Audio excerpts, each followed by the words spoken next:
पर आप थे कहाँ? मैं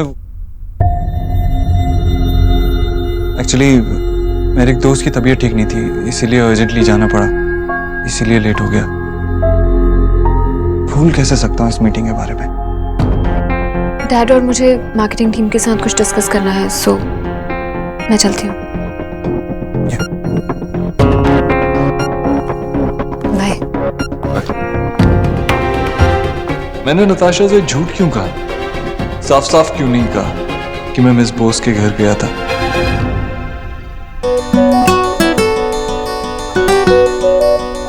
कैसी लग रही हूँ मैं? मोटी तो नहीं लग रही ना?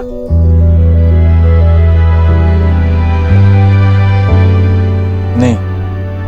आप ना बोलने से पहले रुके क्यों? ठीक है, मैं आपको एक टिप देती हूँ। अगर आज के बाद मैं कभी भी आपसे ये पूछूंगी ना कि मैं कैसी लग रही हूँ, मोटी तो नहीं लग रही, तो आप बिना सोचे समझे ना बोल देंगे। समझ गए?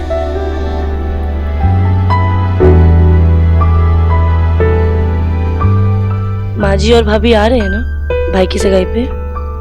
आज मैं बहुत खुश हूँ रणवीर। आज पहली बार हम एज अ कपल सबके सामने जाएंगे, इसीलिए मैं थोड़ी कंफ्यूज हो रही थी कि क्या पहनूं। माँ की तबीयत ठीक नहीं है तो वो लोग नहीं आ पाएंगे। कोई बात नहीं रणवीर। अच्छा, आपने बताया नहीं, आपको ये लहंगा कैसा लगा? लहंगा अच्छा है, लेकिन एक कमी है। कमी? किस चीज की कमी है?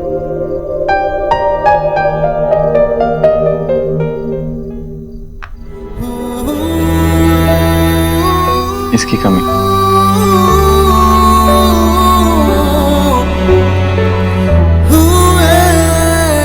ये तो बहुत सुंदर है रणवीर। रणवीर, कैसे हो बेटा? जीते रहो, जीते रहो। लो पानी लो। माँ, ये रणवीर ने दिया मुझे। अच्छा, ये बहुत सुंदर है। अरे लगभग ऐसे ही नेहा के पापा ने मुझे दिलवाए थे। माँ, रणवीर की माँ जी और भाभी नहीं आ रहे हैं। क्यों? क्योंकि उनकी तबीयत खराब है। अरे कुछ ज्यादा खराब तो नहीं है? नहीं, माँ थोड़ा रेस्ट करना चाहती थी, इसलिए नहीं आ पाएंगे। अच्छा, अगर वो आ सकते तो हमें बहुत अच्छा लगता। माँ, मैं ये ना रिया निकी को दिखा के आती हूँ।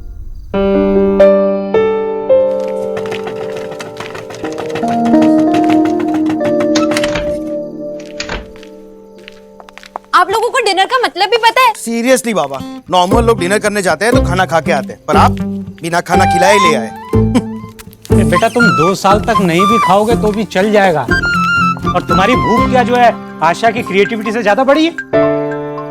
आशा, तुम इनकी कोई बात मत सुनो, तुम ये बताओ तुम्हारा आइडिया क्या है?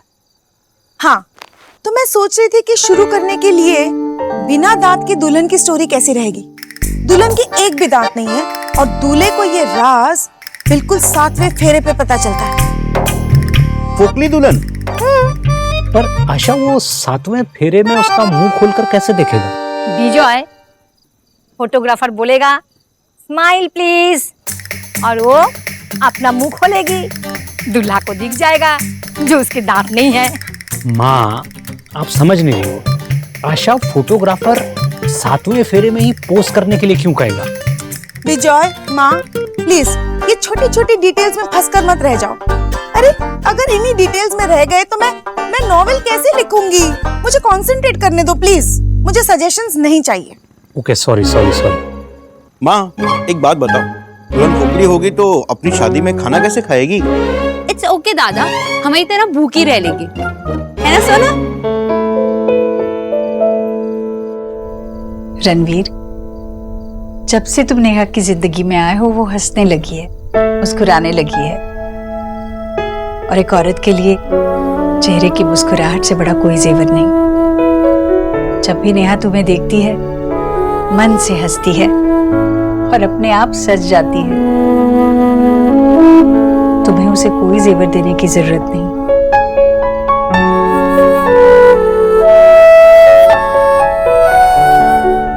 मुझे लगा कि सगाई पर कुछ हमारी तरफ से अगर होगा तो। एक बात कहूं, अक्सर देखा जाता है कि परिवारों में एक दूसरे की देखा देखी बहुत खर्च किया जाता है।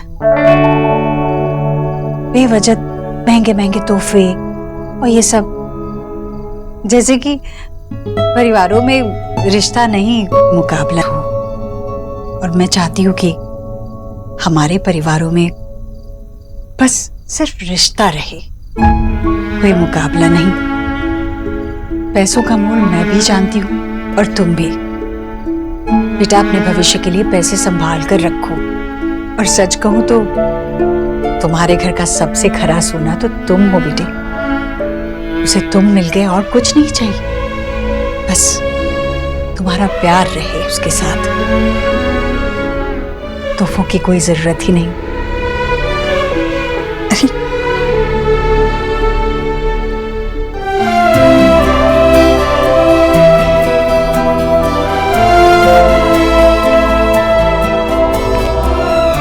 आपने बिल्कुल ठीक कहा आंटी। मैं ये इयररिंग एक्चुअली मैं यही सोच कर लाया था कि कुछ बोलने की जरूरत नहीं है, माँ बिना कही सब समझ जाती है। माँ, निकी और रिया को भी बहुत पसंद आए। बहुत अच्छे लग रहे हैं।